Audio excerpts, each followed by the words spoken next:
জান্নাত জাহান্নামের ফয়সালা হবে সমর্থনের ভিত্তিতে। বলেন কিসের ভিত্তিতে? সমর্থন। বলেন কি? সমর্থনের ভিত্তিতে। আপনি যদি কোনো মুশরিককে সমর্থন করেন, আপনি যদি কাজে কর্মে কোনো কাফেরকে সমর্থন করেন, আপনি যদি কাজে কর্মে কোনো ইসলাম বিদ্বেষীকে সমর্থন করেন, আপনি যদি কাজে কর্মে এমন কোনো মানুষকে সমর্থন করেন যে ইসলাম পছন্দ করে না, নবী পছন্দ করে না, কোরআন পছন্দ করে না, এবং তার আকীদার মধ্যে শিরকে বেদাতে ভরা, তাহলে আপনাকে জাহান্নামে যাওয়া লাগবে। হযরতে মূসা আলাইহিস সালামের যুগে ফেরাউন আর আসিয়া কিন্তু কোন নবী ছিলেন না। আসিয়া কোন নবীর আত্মীয় স্বজনও ছিলেন না, মা ছিলেন না, কিন্তু আসিয়ার জন্য জান্নাতে ঘর বানাইছে কে? শুধুমাত্র সমর্থনের কারণে। সুবহানাল্লাহ বলেন। শুধুমাত্র সমর্থন করছে। সমর্থনটা কি? হযরতে আসিয়া ফেরাউনকে সমর্থন করে নাই, যদিও তিনি ফেরাউনের পরিবারের সদস্য ছিলেন। তিনি সমর্থন করেছেন হযরতে মূসা আলাইহিস সালামকে। শুধু সমর্থন করার কারণে, নবীকে সমর্থন করার কারণে তার জন্য জান্নাতে ঘর বানাইলেন কে? আল্লাহ পাক বলেন, আমি আমার আসিয়ার জন্য আমার নিকটবর্তী ঘর বানালাম। জানতে চাইলাম আল্লাহ হযরতে আসিয়ার আমল কি ছিল।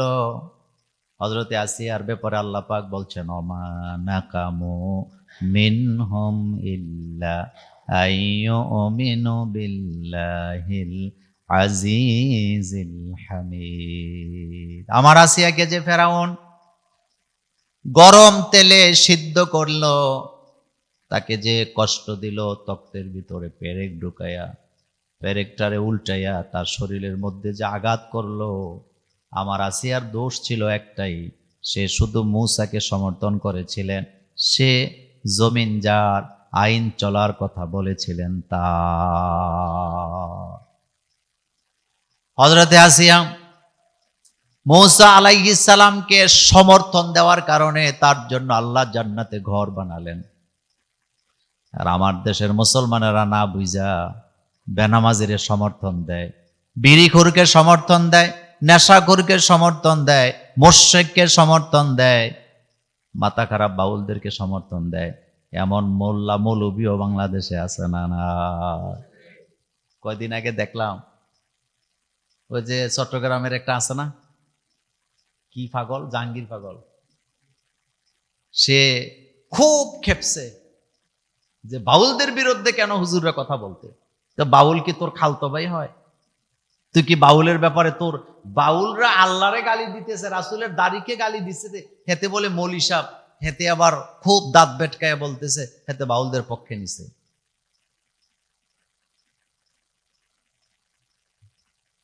যার সাথে যার মহব্বত তার সাথে তার হাসর, এ কথা হাদিসে আসেনি? অমতাজুল ইয়াউমা আইয়ুহাল মুজরিমুন।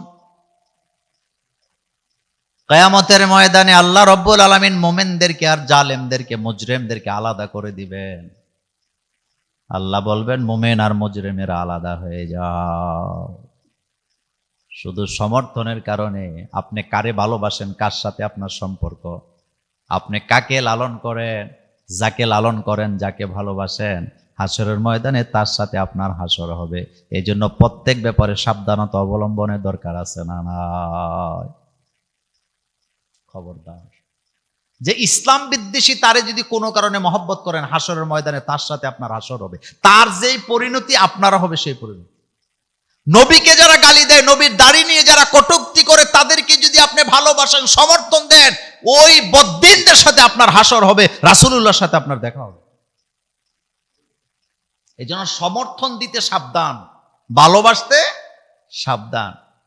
হেতে মানুষ খারাপ, কিন্তু তার এই কাজ দিয়ে আমার কাছে ভালো লাগে। তো খারাপ মানুষের ভালো লাগার কি আছে? কোনো কিছুকে সমর্থন দেওয়া যাবে না। আহলুল সুন্নাত ওয়াল জামাতের আকীদার বাইরে যাওয়া যাবে না, তাইলে হাশরের ময়দানে রাসূলুল্লাহর দেখা পাওয়ার কোনো সম্ভাবনা নেই। নবীকে আমরা চাই, নবীর সাথে হাশরে দাঁড়াতে চাই। যদি নবীকে চাই, নবীর সাথে হাশরে দাঁড়াতে চাই, তাহলে রাসূলুল্লাহর সুন্নাহর বাইরে যাওয়ার কোনো সুযোগ নেই। কথা বলছিলাম সমর্থনের ব্যাপারে। কোন নেতা যদি আল্লাহর কোরআনের আইন পছন্দ না করে, তাকে সমর্থন করা যাবে না। কোন নেতা যদি হৃদয়ে আল্লাহর শরিয়াকে লালন পালন না করে, তাকে সমর্থন করা যাবে না। কেউ যদি নিজের মুসলমান দাবি করে, অথচ সে আল্লাহর জমিন কোরআন দিয়া চলুক, ইসলাম দিয়া চলুক, এটা সে চায় না, এমন মুসলমানকেও সমর্থন করা যাবে না, কারণ সে মুমিন নয়, সেও কাফের। আল্লাহ পাক বলেন, তোমাদের মধ্যে একদল লোকের অবস্থা হলো ওয়াইদা লাকুল্লাযিনা আমানু ক্বালু আমান্না ওয়াইদা খালাউ ইলা শায়াতিনহিম ক্বালু ইন্না মাআকুম। একদল মানুষের অবস্থা হলো, তারা যখন মোমেনদের কাছে যায় কয় আমরাও মোমেন, আবার তারা যখন শয়তানের দলের কাছে যায় তখন তারা স্লোগান দেয় তোমরা আছো যেখানে আমরাও আছি সেখানে। দেখেন, ওয়াইদা লাকুল্লাযিনা আমানু ক্বালু আমান্না। আল্লাহ পাক বলেন, যখন মোমেনদের সাথে সাক্ষাৎ হয় তখন তারা বলে আমরাও তো মোমেন। ইসলামের যখন সুদিন থাকে তখন আমাদের কাছে মোল্লা ভাই আপনাদের লোকই তো আমরা। ইসলামের যখন দুর্দিন আসে, আমাদের দেখলে সালামও দেয় না, দূরে দিয়ে চলে যায়। এমন মুনাফিকও আমাদের সমাজে আছে না? না, কষ্টের কথা বলি, নিজের অভিজ্ঞতার কথা বলি। এমনও ইমাম খতিব আমার সাথে সম্পর্ক ছিল, যাকে আমি একটা চাকরি দিয়েছিলাম ফাউন্ডেশন, ইসলামী ফাউন্ডেশন, একটা বাতার ব্যবস্থা করছিলাম। কিন্তু যখন আমাদের দুর্দিন আইছে, আমার কাছেও আয় না, সালামও দেয় না। 15 বছর পরে ইসলামী ব্যাংকের অনুষ্ঠানে গেছি। 15 বছর পর, এই 15 বছর যাবৎ আমারে দেখছে এই রাস্তায়, উনি গেছে এই রাস্তায়, জীবনে আমার কাছাকাছি আসে নাই, কেউ উনি দেখে ফেলে আমার সাথে কথা বলে। কিন্তু 15 বছর পর যখন ইসলামী ব্যাংকের অনুষ্ঠানে গেছি, পেছন দিয়ে স্টেজে কানে কানে কয়, মোল্লা ভাই আপনারে দেখে ভালো লাগে, আপনারে ভালোবাসতাম, বয়ে কাছে আইতাম না, বয়ে কাছে আসতাম না। এই যে মোস্তাক ভাই আমারে ভালোবাসে অন্তর দিয়া, কিন্তু যখন আমি বিপদে পড়ছি, আমারে যখন জঙ্গি তকমা দিছে, প্রথম আলো পত্রিকা আসেনি, ডেইলি স্টার আসেনি, যখন লেখছে মোল্লা নাজিম জঙ্গিবাদের সাথে জড়িত, এখন মোস্তাক ভাই আমার আর খাওয়ায়ও না, দাওয়াতও দেয় না, কাছেও আয়ে না, চাচা আপনা যান বাসা কইয়া দূরে বাইজ্ঞা যায়। এমন মুনাফিক আছে না? না, এটা রাসূলের যুগেও, কথা বলেন, রাসূলের যুগেও এখন নাই।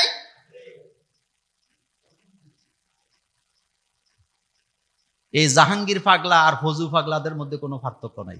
তারা মূলত ইসলামকে ধারণ করে না। বাংলাদেশে যারা নিজেদেরকে সুন্নি বলতে বলতে বলতে বলতে জিহ্বা শুকায়া ফেলে, এই যে দাড়িকে গালি দেওয়া হলো, আল্লাহকে গালি দেওয়া হলো, তাদের একটা মিছিল মিটিং খুঁজে পাওয়া গেল না।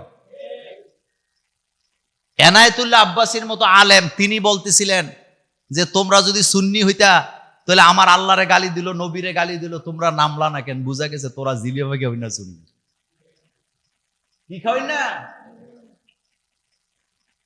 একটা কথার জবাব দেন তো, যারা বিএনপি করে তারা জিয়াউর রহমানকে ভালোবাসে না? তো জিয়াউর রহমানকে গালি দিলে হের গায়ে আগুন লাগবে না? লাগবে। যে জামাত ইসলাম করে ডক্টর শফিকুর রহমানকে গালি দিলে তার গায়ে আগুন লাগবে না? যদি আমি বিএনপি করি কিন্তু জিয়াউর রহমানকে গালি দিলে তার গায়ে লাগবে না, বুঝতে হবে এটা 2 নম্বর বিএনপি, ঠিক কিনা? জামাত করে ডাক্তার শফিকুর রহমানের গালি দিলে গায়ে লাগে না, বুঝতে হবে এটা 2 নম্বর জামাত ইসলাম। সেম কন্ডিশনে, এটা তো শুধু স্বাভাবিক নেতার কথা বললাম, আমাদের কলিজার টুকরা, যাকে ছাড়া আমরা বাঁচার চিন্তাও করি না, আমাদের নবী, নবীকে গালি দিবে, কোরআনকে গালি দিবে, আল্লাহকে গালি দিবে। এই জায়গায় চুপ থাকার কোনো সম্ভাবনা নাই। যদি চুপ থাকে বুঝতে হবে ভিতরে হৃদয়ে মুনাফিকি আছে না? না, মাকে গালি দিলে আমরা বরদাস্ত করতে পারি, বাবাকে গালি দিলে আমরা সহ্য করতে পারবো, কিন্তু আমাদের নবীকে, আমাদের আল্লাহকে গালি দিলে এক মুহূর্ত সহ্য করার যোগ্যতা আমাদের নাই। কথা ঠিক? আমরা আমাদের জীবনের চেয়ে আমাদের নবীকে বেশি, আমরা আমাদের জীবনের চেয়ে রাসূলুল্লাহকে বেশি, আল্লাহর কোরআনকে বেশি ভালোবাসি, আল্লাহকে বেশি ভালোবাসি। আল্লাহর দ্বীনের জন্য, কোরআনের জন্য, নবীর জন্য আমরা আমাদের জীবনকে অকাতরে বিলিয়ে দিতে পারবো ইনশাআল্লাহ। সুতরাং তুই জিলাপি খাওই না, এই জাঙ্গিরা ভাগলা মাজারে গেছে পরীক্ষার্থীদেরকে নিয়ে। কোথায় গেছে? মাজারে। মাজারে যাইয়া মাজারের কবরওয়ালারে ডাকা বলতেছে, বাবা আইছি, এ ফলাফাইন হক কলে পরীক্ষার্থী, বাবা একটু দেখো না রেজাল্টটা যেন ভালো হয়। এ কথা বলার পরে একজন মানুষের ঈমান থাকতেই পারে না, ওই জায়গায় ঈমান শেষ আর নেই। কোরআনে আল্লাহ পাক নবীকে বলছেন, নবী যারা মরে গেছে তাদেরকে আপনি কিচ্ছু শোনাতে পারবেন না। ইমামে আজম আবু হানিফা রহমতুল্লাহ আলাইহি বলেছেন, 40 বছর যাবৎ কবরের পাশে দাঁড়ায়, কবরস্থানের পাশে দাঁড়ায় আজান দিলাম মসজিদে, একটা মুদ্দার কোনোদিন জীবিত হইয়া জামাতের সাথে নামাজ পড়তে আসে না। এটা কি বুঝাইছেন উনি? এই মসজিদে যদি কিয়ামত পর্যন্ত আজান হয়, সেই আজানের আওয়াজ যদি কবরস্থানে যায়, একজন মুদ্দারও কি জিন্দা হয়ে আসবে? কারণ তারা আরেক জগতে চলে গেছে। মায়ের পেট থেকে বাচ্চা একবার বের হলে ওটা পেটের ভিতরে আর ঢুকানোর সুযোগ, ঢুকাইলে জাগা হইব নি? কথা কন না কেন? সেম কন্ডিশন, একবার যারা দুনিয়া ছাড়বে আর দুনিয়াতে আসার কোনো সুযোগ নেই। রাসূলুল্লাহকে ভালোবাসাটা শুধু মুখে মুখে বললে হবে না, রাসূলুল্লাহর ভালোবাসা অন্তরে লালন করতে হবে। ইতফা বিল্লাতি হিয়া আহসান। ও কলেজার ভাইয়েরা, কেউ যদি ভালো কাজ করে আপনি যদি তারে ভালো কাজের সাপোর্ট দেন, আপনি সমান সমান সওয়াব পাবেন। আবার কেউ যদি খারাপ কাজে জড়িত হয়, আপনি যদি তারে সাপোর্ট দেন, তখন বোধহয় সমান সমান গুনাহ নাই। কথা কন না কেন? আমার দেশের জনগণ অনেকে আছে না বুঝা গুনাহ করে। বলবেন মোল্লা ভাই কিভাবে? নির্বাচনে দাঁড়াইছে একটা চোর বাটপার, হেতের কাজই হলো নির্বাচনের সময় 100 কোটি খরচ করবে, এরপরে এটা তেলে বেগুনে তুলবে। এখন আপনি যে 500 টাকা হয়ে তারা ভোট দেওয়ানে এমপি হয়েছে, না হইলে তো পারতো না। এখন এমপি মন্ত্রী হওয়ার পরে হাজার হাজার কোটি টাকা যে দুর্নীতি করলো, এখানে আপনার বোধহয় হাত নাই। আস্তে কয়, জোরে বলতে হবে, আপনার হাত আসেনি, কারণ আপনি তো তারে বসাইছেন এই জায়গায়। যার সাথে যার মহব্বত, তার সাথে তার, এই পয়েন্টে কথা শেষ, এক কথায় শেষ। কোনো খারাপ লোককে কোনোভাবে সাপোর্ট দেওয়া, এটা মৌখিকভাবে হোক, অর্থনৈতিকভাবে হোক, সমাজে ভালো কাজ করলে বিপদ আসবেই, আসবেনি, কিন্তু ধৈর্য ধরা লাগে কি লাগে না? আল্লাহ পাক বলছেন, ওয়ালা নাবলুওয়ান্নাকুম বিশাইইম মিনাল খাউফি ওয়াল জুই ওয়া নাকসিম মিনাল আমওয়ালি ওয়াল আনফুসি ওয়াস সামারাত ওয়া বাশশিরিস সাবিরিন। আমি তোমাদেরকে পরীক্ষা করি ভয় দিয়া, ক্ষুধা দিয়া, দরিদ্রতা দিয়া, জানের ক্ষতি দিয়া, মালের ক্ষতি দিয়া। কার কথা? আকাশ থেকে বিপদ দেই, জমিনের ভিতর থেকেও বিপদ দেই। আমি পরীক্ষা করি, ফসলের জমি ধ্বংস করি। তোমার ফসল পাকার সময় হয়েছে, কয়দিন পরে কাটবা, কৃষকের মনে কত আনন্দ। আল্লাহ বলেন, সেই আনন্দকে আমি চাপা দিয়ে দেই, বিপদ দিয়ে আমি দেখি আমার প্রতি তার ইমানটা কতটুকু অটল আছে। একটা মাত্র বাচ্চা, 4টা মেয়ে, একটা ছেলে হয়েছে, ছেলেটা লইয়া ডাক্তারের কাছে সারাক্ষণ দৌড়ানো লাগে। আল্লাহ বলেন, এমনি এমনি দেই না, আমি চাই আদরের ছেলে পাই আমারে ভুলে গেছো নাকি, অথবা আদরের ছেলে অসুস্থ হইলে আমাকে ভুলে যাও নাকি। সন্তান মারা গেলে আলহামদুলিল্লাহ বলার লোক সমাজে 99%, বুকের মধ্যে থাবড়ায়, আহারে কি হইল রে।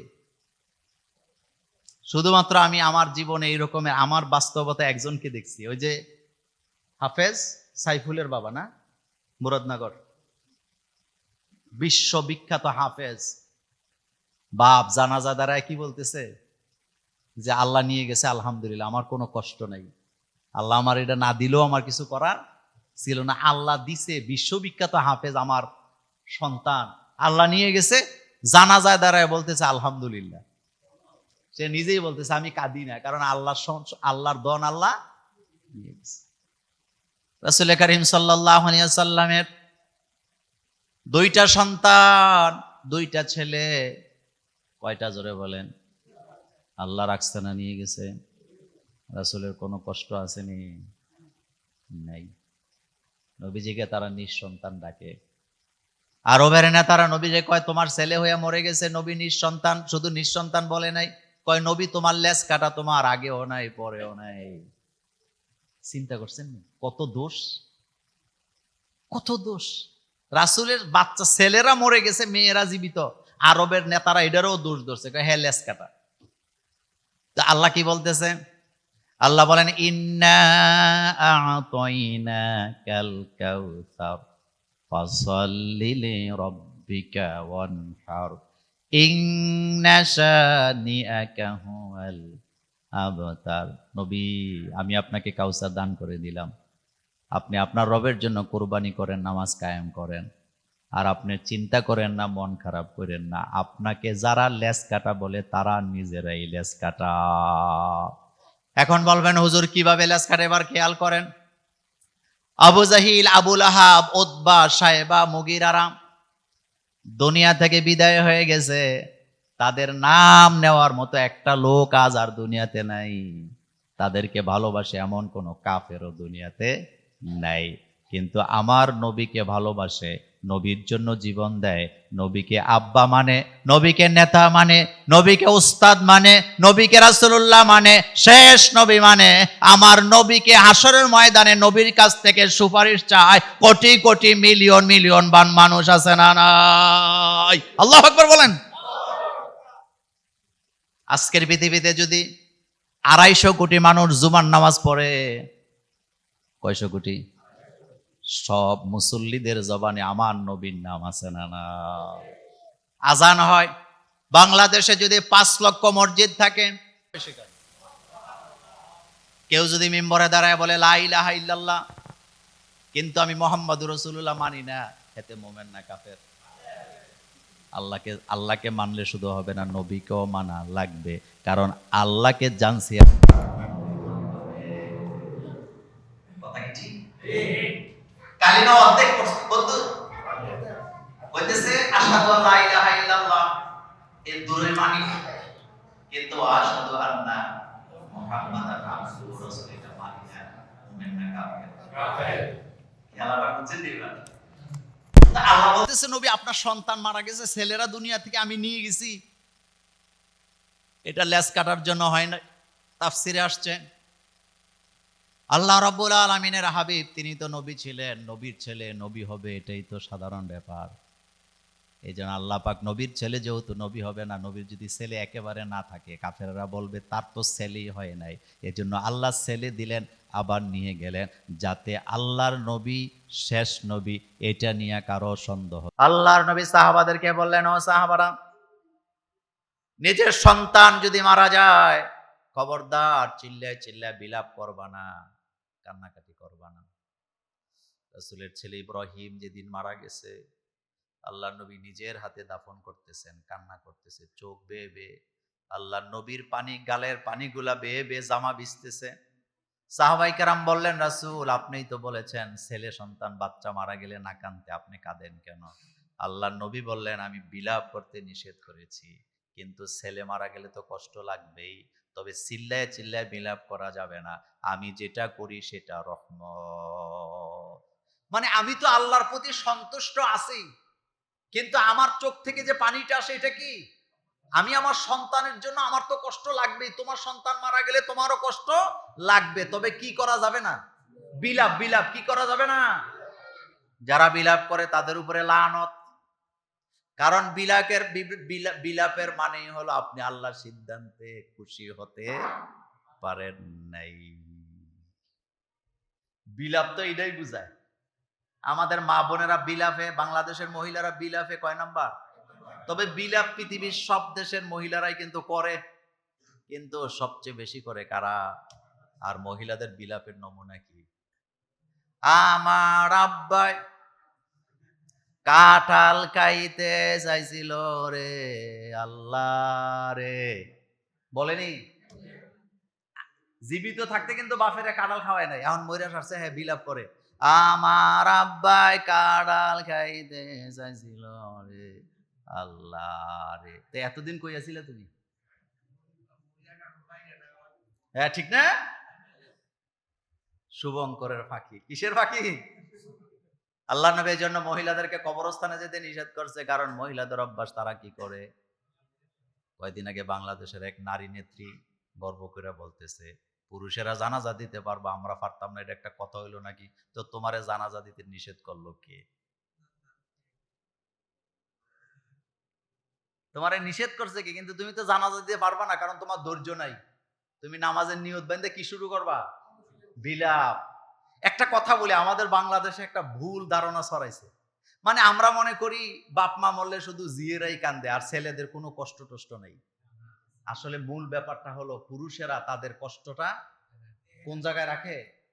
এই জায়গায়, এই জায়গায় রাখে। আর মেয়েরা এটা বধ করে বাইর করে দেয়।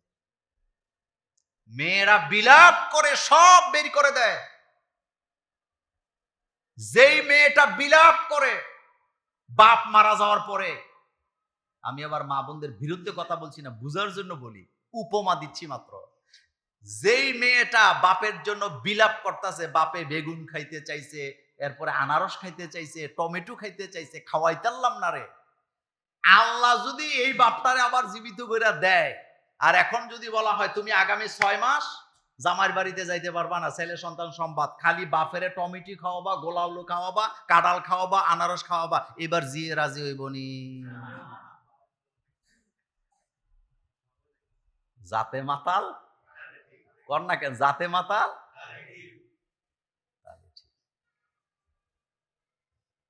কথা এত সোজা না। বাইটায় 6 মাস বাপের মার সেবা করতেছে, পায়খানা পরিষ্কার করতেছে, জামা কাপড় ধুইতেছে। হঠাৎ করে 6 মাস পরে বনে আইছে 4টা খাস্তা বিস্কিট লইয়া। কি বিস্কিট?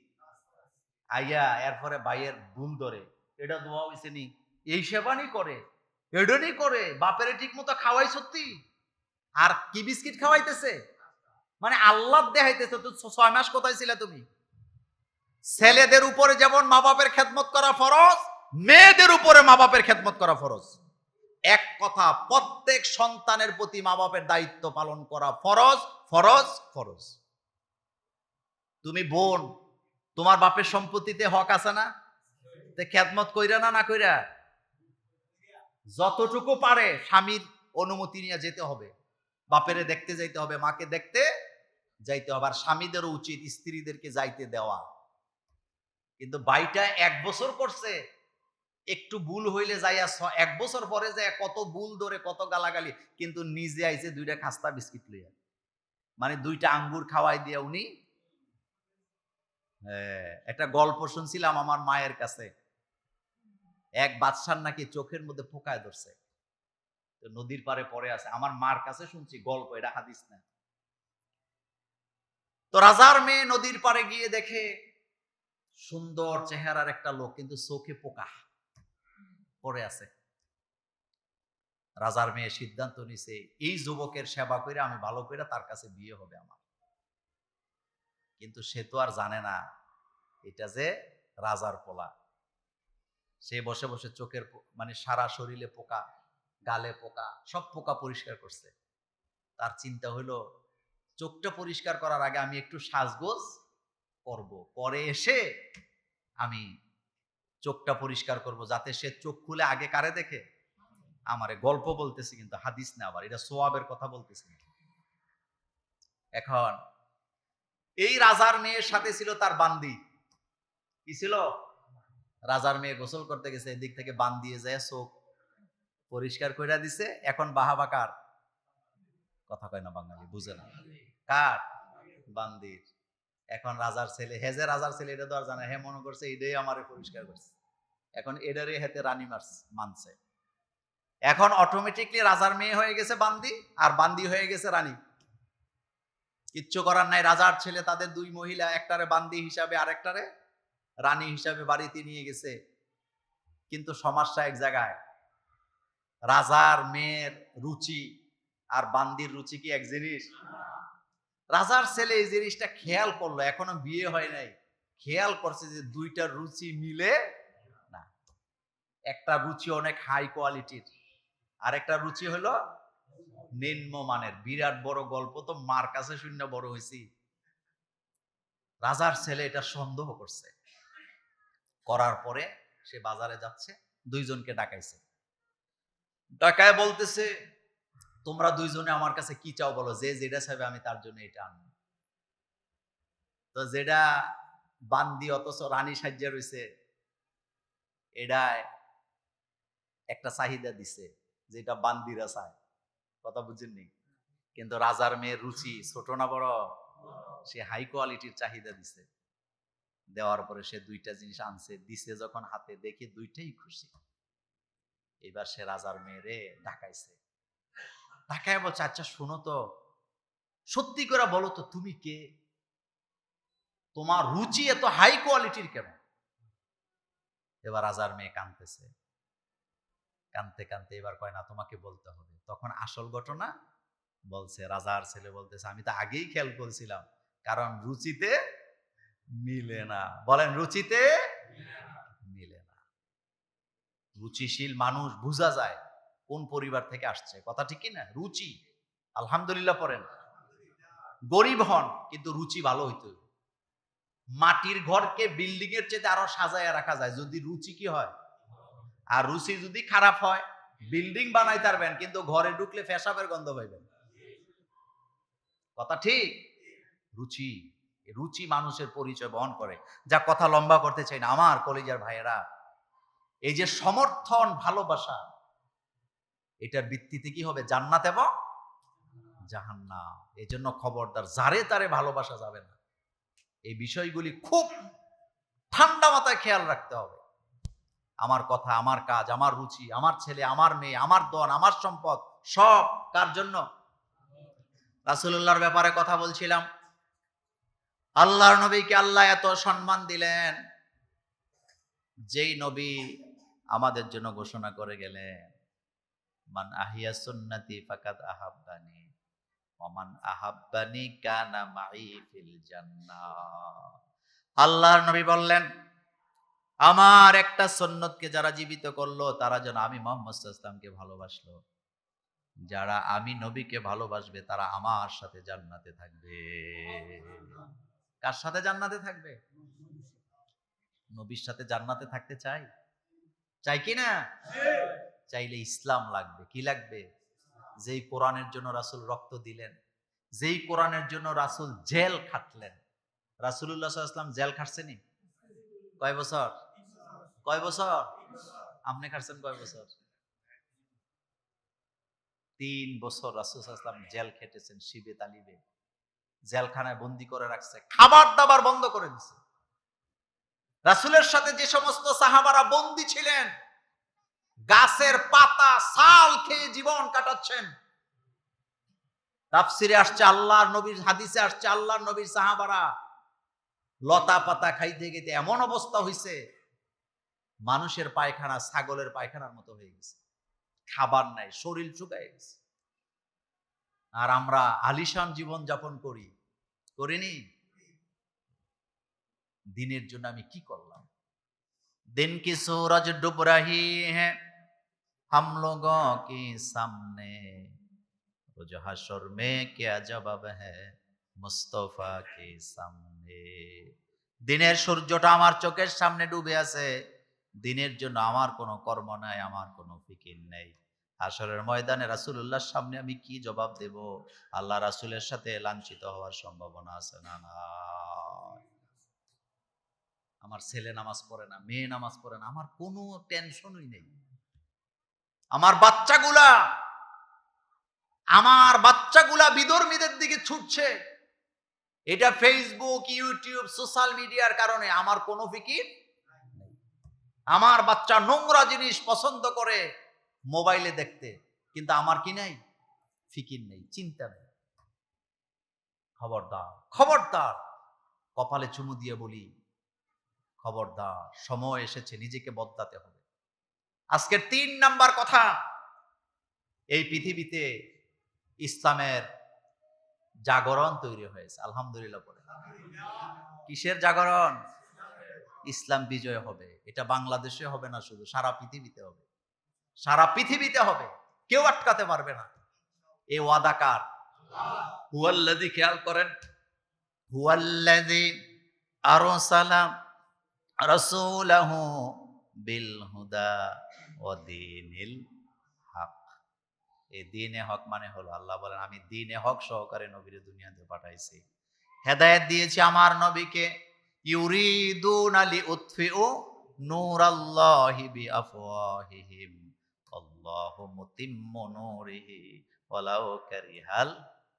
আমার কলেজের বের আল্লাহ পাক বলছেন, কাফেররা চায় আমার দিন বিধানকে তারা, আমার বিধানকে তারা ফু দিয়ে নিভাইয়া দিতে, কিন্তু আমি আমার দিনকে পূর্ণতায় পৌঁছাবো। এতে করে কাফেরদের হৃদয়ের মধ্যে যত জ্বালা যন্ত্রণা হোক না কেন, আমি আল্লাহ আর আল্লাহর মোমেনদের কিচ্ছু আসে যায় না।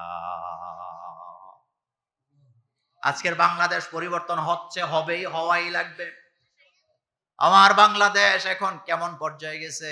একটা সময় ছিল মানুষ মারলে বিচার হতো না, মানুষ মারলে বিচারের দাবি করা যেত না। আর এখন একটা কুকুরের বাচ্চা মারলেও সারা বাংলাদেশে প্রতিবাদ আছে। না না, সুবহানাল্লাহ বলবেন না?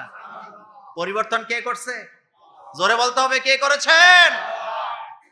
এদেশে আলেমকে হত্যা করা হলে প্রতিবাদ করা যেত না, দালাল বলে গালি দেওয়া হতো।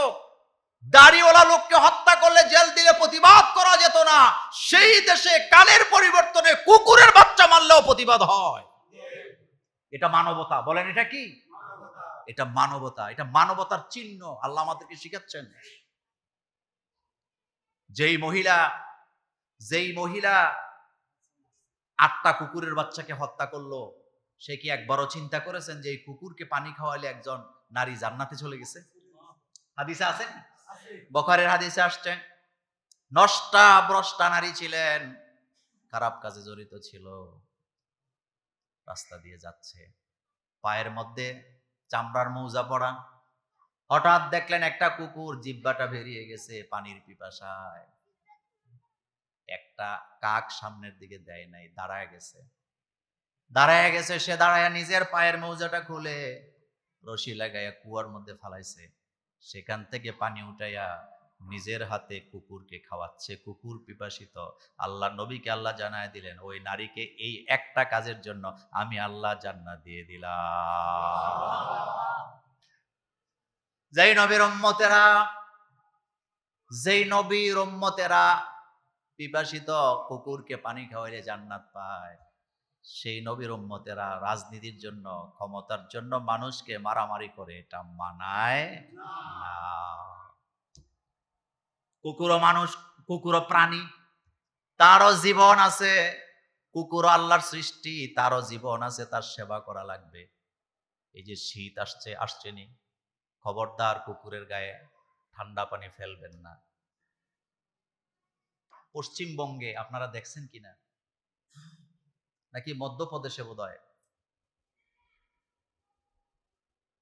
নবজাতক বাচ্চাকে নিষ্ঠুর মা রাস্তায় ফেলে চলে গেছে। কোথায় ফেলে চলে গেছে? শীতের রাত, কনকনে শীত পড়তেছে, মানুষ নাই, জন নাই, মানুষের বাচ্চা ফেলে চলে গেছে। নবজাতক বাচ্চা, কে তারে সেখানে বাঁচাবে? কেউ নাই আগুন দেওয়ার, কেউ নাই তোয়ালে দেওয়ার, কেউ নাই কম্বল দেওয়ার, কাঁথা দেওয়ার, আশ্রয় দেওয়ার মতো লোক নেই। কিন্তু আল্লাহ চায় এ বাচ্চাটা বেঁচে থাক। সিদ্ধান্ত কার? সেজন্য জঙ্গলি কুকুরকে আল্লাহ লাগায়া দিছে। যারা চিন্তাশীল, আল্লাহ কোরআনে বারবার বলছে যারা চিন্তাশীল তারা চিন্তা করে এখান থেকে বুঝবে। যেই বাচ্চাকে আশ্রয় দেওয়ার জন্য একজন নারী ছিল না, একজন মানুষ ছিল না শীতের রাতে, জঙ্গলি কুকুর, যেই কুকুরগুলা কেউ লালন পালন করে নাই, বাচ্চার কান্না শুনে প্রথমে 3টা কুকুর কাছে আসছে। সাংবাদিকেরা রিপোর্ট করেছেন কুকুরগুলা তো এই বাচ্চাটাকে খেয়েও ফেলতে পারতো, কারণ কুকুরগুলা ক্ষুধার্ত ছিল। 3টা আসার পরে আরো 4টা আসছে। কয়টা হয়েছে? জোরে কন। শুধু আসে নাই, বাচ্চাটা মাঝখানে কুকুরগুলা চতুর্দিক থেকে বৃত্ত তৈরি কইরা সারাটা রাত বাচ্চাটারে পাহারা দিছে, অন্য কোনো প্রাণী যেন তার আক্রমণ করতে না পারে। সুবহানাল্লাহ, আসতে কোন ঘুমাইছেনি আপনাদের? লীলা খেলাটা কার? এই কুদরত। লীলা খেলা শব্দটা শুনতে খারাপ, কিন্তু এটা কুদরত। দুনিয়াকে আল্লাহ পাক উলট পালট করে দিতে পারেন, আবার দুনিয়াকে আল্লাহ বসুন্ধরার মতো সাজায়ও দিতে পারেন। ওয়াদা কার? বাচ্চাগুলা বৃত্ত তৈরি করে, আর কি বলে, কুকুরগুলা বৃত্ত তৈরি করে বাচ্চাকে পাহারা দিচ্ছে। সকালবেলা লোকেরা যায় এই অবস্থায় দেখছে। যারা প্রথম দেখলেন সে ভিডিও করলো, ছবি তুললো, সে নিজেই সাক্ষী দিল কুকুরগুলার মধ্যে কোনো হিংস্রতার কোনো লেশ মাত্র আমরা পাই নাই। প্রত্যেকটা কুকুর শান্ত হয়ে বাচ্চার দিকে মুখ করে করে পাহারা দিচ্ছে, মনে হয় যেন তারা যুদ্ধের ময়দানে ডিউটি করছে। মনোযোগ দিয়ে ডিউটি করতেছে, তাদের ডিউটি, তাদের মানে দায়িত্ব পালনে কোনো অবহেলা নাই। সুবহানাল্লাহ পড়েন। কুদরত কার? আল্লাহ পাকের। হযরত ইউসুফ আলাইহিস সালামকে ভাইয়েরা কোথায় ফেলাইছিল? পানিতে, কুয়াতে ফেলাই দিছে। তারা মনে করছে শেষ, কিন্তু বণিকের লোকেরা, ব্যবসায়িক লোকেরা আসছে, বালতি ফেলাইছে। আল্লাহ পাক বললেন, ইউসুফ তোমাকে পানিতে যে ফেলাই দিল, তারা যে কুয়ায় ফেলে দিল, তারা তো ভাবছিল এটা মরণ কুয়া। কি কুয়া? কিন্তু না ইউসুফ, এটা মরণ কুয়া ছিল না, এটা ছিল তোমার জন্য একটা টানেল। কি ছিল? টানেলের এক মুখ দিয়া তোমারে তারা কুয়ায় ফেলাইছে মারার জন্য, আমি আল্লাহ আরেক মুখ দিয়া তোমারে উঠাইয়া মিশরের প্রেসিডেন্ট বানায় দিলাম। হযরত ইব্রাহিম আলাইহিস সালামকে তারা আগুনে ফেলে দিছে বেবিলন শহরে, তুরস্কে। কোথায়? এখনো সেই পুকুর আছে যেই পুকুরে তারা আগুন জ্বালাইছিল। পুকুরের মাছগুলা কালো। বলেন, মাছের কালার কি কালো হয়? কিন্তু ওই জায়গার মাছ কালো, একেবারে কালো, মানে কালো, মেচ কালো। কোটি কোটি মাছ। আপনি ইউটিউবে ঢুকলে ভিডিও বাইর করতে পারবেন। যেই পুকুরটাতে আগুন জ্বালাইছিল ইব্রাহিমকে হত্যা করার জন্য, সেই পুকুরের মাছগুলা একেবারে ছাইয়ের মতো কালো। কোটি কোটি মাছ, একসাথে এত মাছ পৃথিবীর কোথাও নেই। বছরের পর বছর তারা চলতেছে, বাচ্চা দিতেছে, মানুষেরা দেখতেছে। আগুনে ফেলে দিছে, সোজা কথা না, 40 দিন পর্যন্ত আগুনকে উত্তপ্ত করছে। কয়দিন? কয়দিন? তারা মনে করেছিল ইব্রাহিম মরে যাবে। আল্লাহ বলেন, ইব্রাহিম এটা তোমার জন্য আগুন ছিল না। তারা আগুনে ফেলে দিছে ঠিক, কিন্তু আমি তোমাকে এই আগুন থেকে বের করে তোমাকে আমি এমন জায়গায় নিয়ে গেলাম তারা চিন্তাও করতে পারে নাই। নমরুদের গোষ্ঠী শেষ, কিন্তু তোমাকে আমি আল্লাহ বিজয় দিয়ে দিলাম। ডাইরেক্ট তোমারে রাজ পরিবারের জামাই বানাই দিলাম। সুবহানাল্লাহ, আসেন না মুখ দিয়ে। তোমাকে আগুন থেকে বের করে আমি কি করলাম? রাজ পরিবারের জামাই। জামাই বলেন, রাজ পরিবারের জামাই বানাই দিছি। এই জন্য বিপদ আসুক, মুসিবত আসুক, ধৈর্য ধরতে হবে। কার দিকে তাকাইয়া? ধৈর্য হারা হলে চলবে না। না, ধৈর্য হারা হলে চলবে না।